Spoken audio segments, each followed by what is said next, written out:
C'est une veine de sable, bientôt bitumée. La future A69 traverse le pays de Cocagne, 53 km entre Castres et Toulouse, qui bouleverse déjà la vie des habitants tout au long du tracé. 4 km après l'agglomération castraise, la maison de Jean-Marc Buitrago se retrouve encerclée.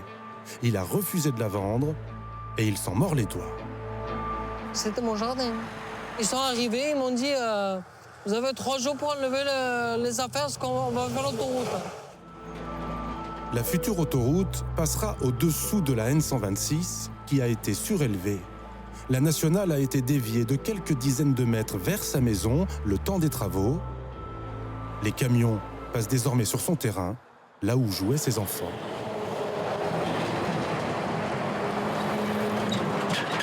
Et il y avait la balançoire de mon fils, le toboggan, le trampoline, le cabanon de mes enfants. On avait vu sur la plaine, on voyait les prairies. Et là, maintenant, on a une butte de terre. Il a été indemnisé 5 000 € pour le dérangement. Plus question de foot avec son fils à proximité des camions, trop dangereux. Ils doivent se réfugier sur le goudron au pied de la maison, mais le cœur n'y est plus. On avait un grand terrain où on pouvait bien y jouer. Et depuis qu'ils nous ont proposé de faire les travaux, enfin qu'ils nous ont obligés, je ne peux plus y jouer. Pour s'amuser désormais, direction le chantier de l'autoroute, de l'autre côté de la maison. À part les ouvriers autorisés, le jeune motard est le premier à circuler sur l'A69. Une maigre consolation pour le père et son fils.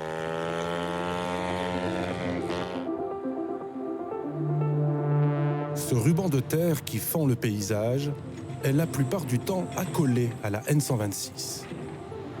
11 km plus loin, c'est au bord de cette nationale que depuis 3 générations, la famille du chef Adrien Lavergne propose une cuisine traditionnelle, généreuse et bon marché.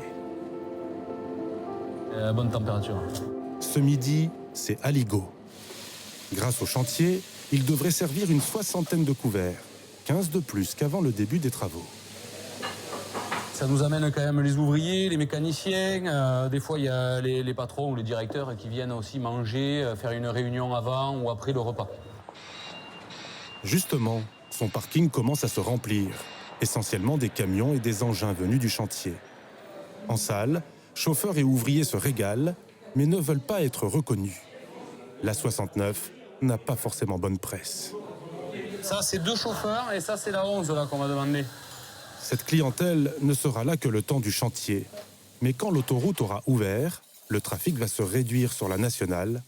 L'avenir du restaurant est en jeu. Et si on perd la clientèle de passage, bien sûr qu'on sera obligé de réduire un petit peu le personnel. On ne sait pas du tout comment on va être mangé, quoi. Le long de la tranchée, en direction de Toulouse, kilomètre 40, la Bordée du Pin. Un joli nom et une belle maison, désormais abandonnée. Je sais même pas faire ma clé.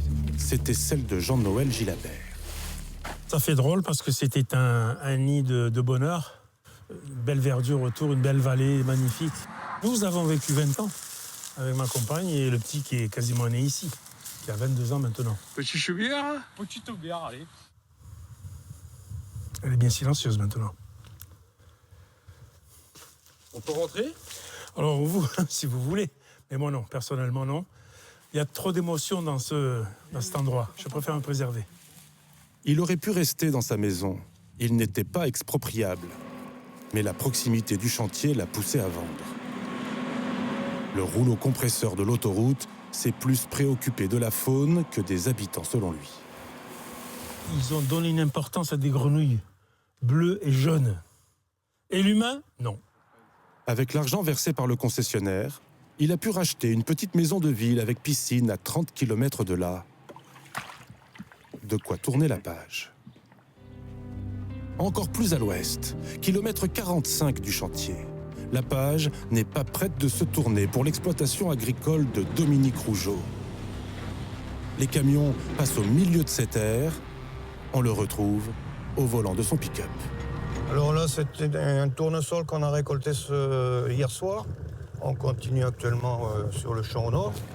4 hectares de tournesol côté sud du chantier, 30 hectares de l'autre. Pour la récolte, ça complique les choses. Là, ils sont à 200 mètres, mais je ne peux pas y accéder. L'autoroute lui a pris 8 hectares de bonne terre que cultivaient son grand-père et son père avant lui. Chaque mode de terre a une goutte de sueur de la famille.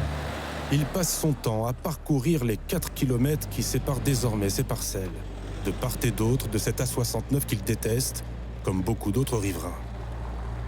Contacté, le concessionnaire de l'autoroute souligne que dans la majorité des cas, tout s'est réglé à l'amiable avec les propriétaires des terrains concernés.